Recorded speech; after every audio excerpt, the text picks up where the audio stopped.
अच्छा, किसी ने मुझे कमेंट किया था कि देखो ये सब हिंदुओं में होता है, मुस्लिम में नहीं होता है। तो मैं बता देती हूँ, जो गुनाहगार होता है ना, वो ना हिंदू होता है ना वो मुस्लिम होता है, वो सिर्फ राक्षस होता है। ये गुनाह में कोई जाति पाति नहीं होती, ठीक है। तो चलिए, अब आप फिर शॉक्ड हो जाओगे, अपने सीने पे हाथ फेरोगे और अपना बिल्कुल आंख बंद कर लोगे और सांस लेना मुश्किल हो जाएगा। ऐसी घटना आपके सामने लाई हूँ कि मतलब आपकी जड़ें हिल जाएंगी। दिल्ली की घटना है, 3 दिन पहले की घटना है।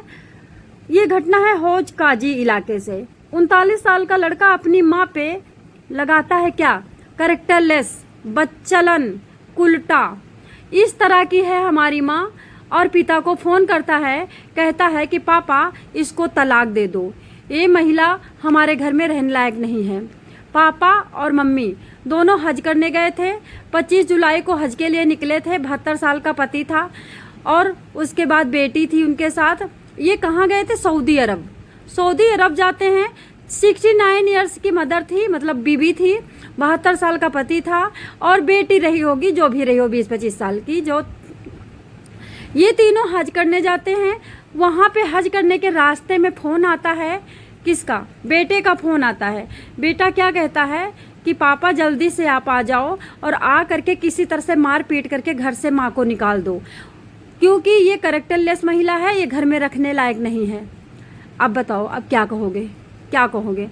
एक बंदा तो हज करने गया है और एक बंदा को, कैसे गांव में नहीं कहावत कही जाती है, हल को हलवाहे का ताव और लुगाई को टिकुली का। तो वही हाल, एक बंदा तो हज करने गया है और एक बंदे को क्या पड़ी है। 39 साल का एक शख्स माँ के ऊपर क्या मतलब ये बलात्कार, कुकर्म।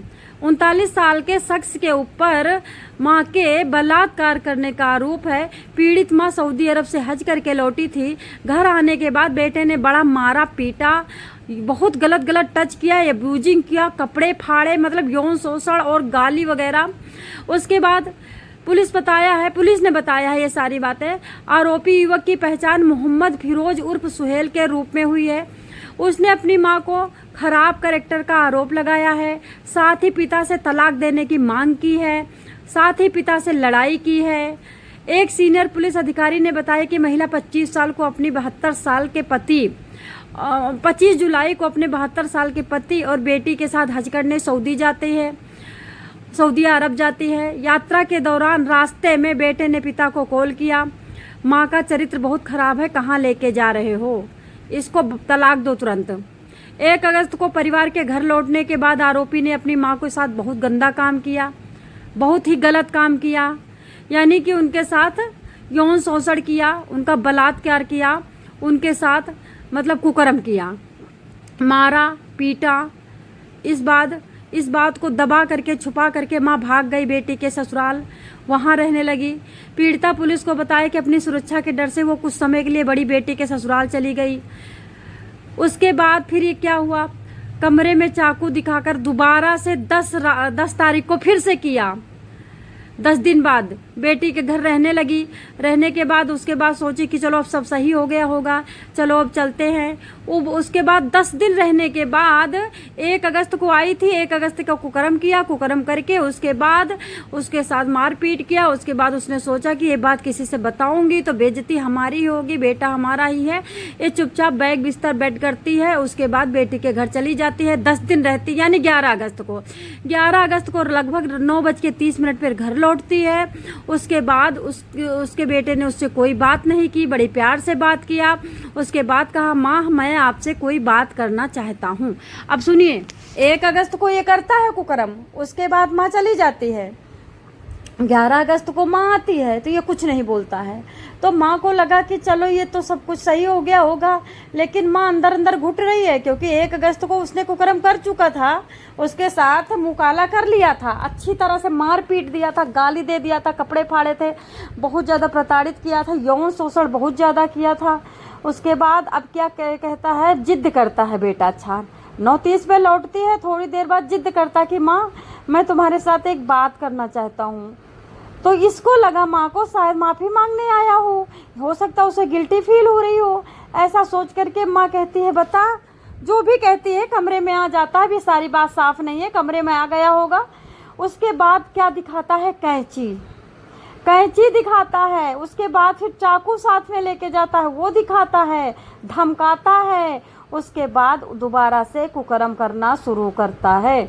9:30 पे महिला लौटी है, 10:20 पे उसने स्टार्ट कर दिया है।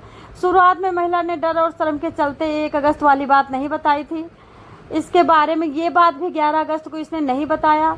3-4 दिन बिना खाए पिए रोती रही, घुटती रही।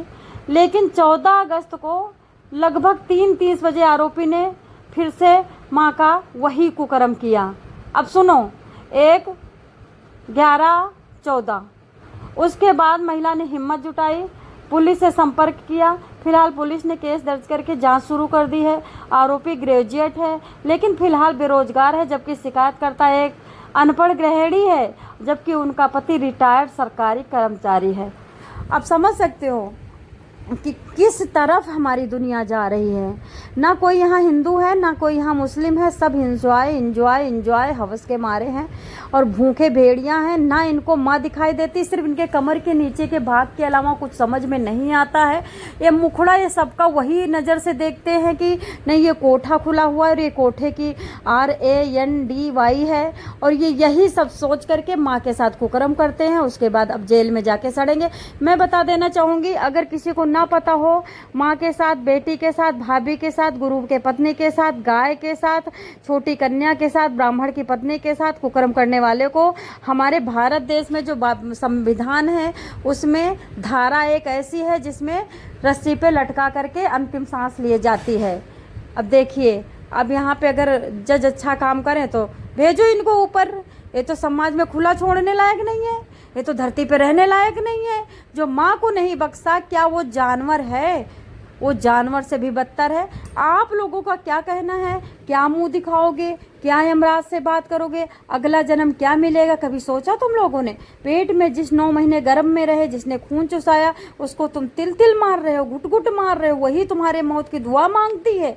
मर जा। एक माँ अपनी जान देने को तैयार होती है और ये कैसे तुम कुकर्म कर देते हो कि माँ मौत की दुआ मांगती है।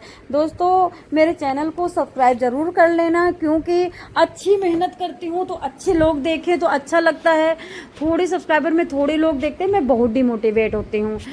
लास्ट में अपनी पर्सनल बातें करना चाहूँगी। मेरा कोई प्रोफेशनल न्यूज़ चैनल अभी नहीं बन पाएगा जब तक 1 लाख सब्सक्राइबर नहीं होंगे। तब तक मैं पर्सनल बातें कर लेती हूँ। मैं लाइफ में बहुत कुछ करना चाहती थी, कुछ बनना चाहती थी, और सबसे बड़ी बात कि मैं कुछ देश के लिए या कुछ दूसरों के लिए करना चाहती थी, लेकिन सो सैड कि सबने बेड़ियाँ डाली, सबने पैर खींचे, और जिस काम को कर दो उसमें गलती निकाली गई और उस काम को अपने नाम ले करके नीचा दिखाया गया। तो मैं लाइफ में कुछ कर नहीं पाई हूँ। लेकिन अब मैं सोचती हूँ कि मरते मरते, अभी मेरी उम्र देखो हो गई है ज़्यादा, अभी मैं लड़की नहीं हूँ, तो अब मैं सोचती हूँ मरते मरते कुछ करके चली जाऊँ। आप मेरी वीडियो लगी, देख लेना, क्या मैं कुछ कर पाऊँगी? आप लोग कमेंट ज़रूर करना। मेरी तमन्ना है कि मैं कुछ करूँ। तो आज मैंने कापासेड़ा बॉर्डर पे बाइट ली है, वहाँ पे देखा है बहुत सारे रो रहे थे कि बस वाला आता है और जब चढ़ने लगो तो भगा देता है, दरवाज़ा बंद कर देता है, हाथ दब जाता है, या फिर वो बोर्ड जो आगे लगा होता है जैसे कि बदरपुर या फिर महरौली या फिर दिल्ली, नई दिल्ली, ये सब का बोर्ड हटा देता है, डिपो लिख देता है कि, या फिर लिख देता है कि अंडर मेंटेनेंस, मतलब ख़राब है बस।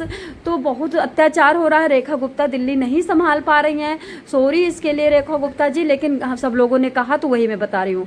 आगे से चैनल फिर से सब्सक्राइब कर लेना। Thank you.